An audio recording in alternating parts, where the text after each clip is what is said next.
We're at Delic as we enter the cab of 4904 from the left hand side, and are looking at the driver's control stand and brake stand when driving with the number 1 end leading.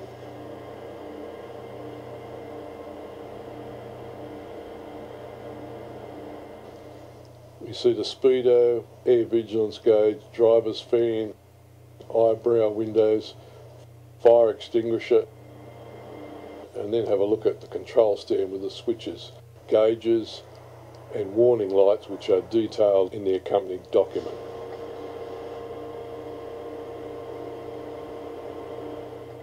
As you can see, the view out of the driver's window on this switcher type locomotive is not great, and it's even worse on the number 2 side.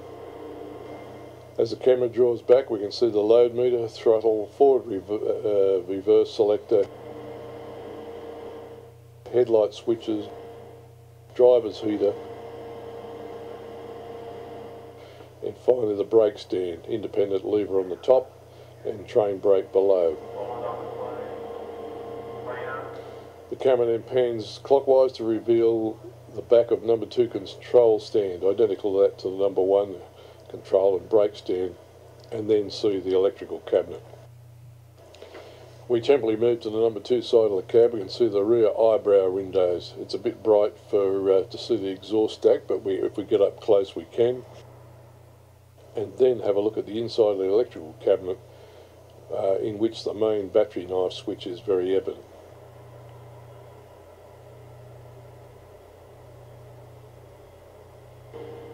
After this, we return to the number 1 side of the cab, where we view one of the 2 handbrakes on the 49 class, after which the camera raises up to reveal the food heater on the far wall, the front compartment access door, and we quickly look inside to see there's a toilet, hand basin, additional handbrake and brake valve equipment. Next we move to the derelict locomotive road, where we find 4906 and others waiting their fate. We move along the left side of the locomotive from the front to the rear as we view the front flexi-core bogie, the rear bogie power cables coming through the frame along the frame side, the compressed air cooling tubing, the compressor being mounted directly behind the cab, the fuel tank, and the rear bogie. We then take a closer look at the cabling and cooling duct for the number 3 traction motor on the leading bogie. Unfortunately, I do not have video of the GM567 V8 supercharged engine, but this photo of the left hand side of the open compartment on 4901 will help.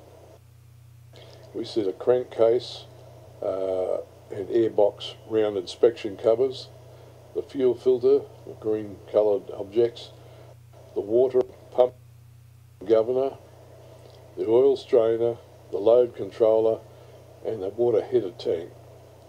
More details is given in the accompanying document. I'll use a photo of 4915 in candy colours to show the other end of the engine, where we see the supercharger up the top and can just see the end of the main generator below. To view the right side of the engine, we have a photograph of 4914. In the left of the photo, from left to right, we can see the vertically cross-mounted coolant radiator, the air grills for the coolant fan air intake, the engine governor on the top, and the 2 oil filters below. In the right hand photo, we can just see the end of the main generator at the bottom, and the traction motor blowers above, and the air compressor is on the right hand side.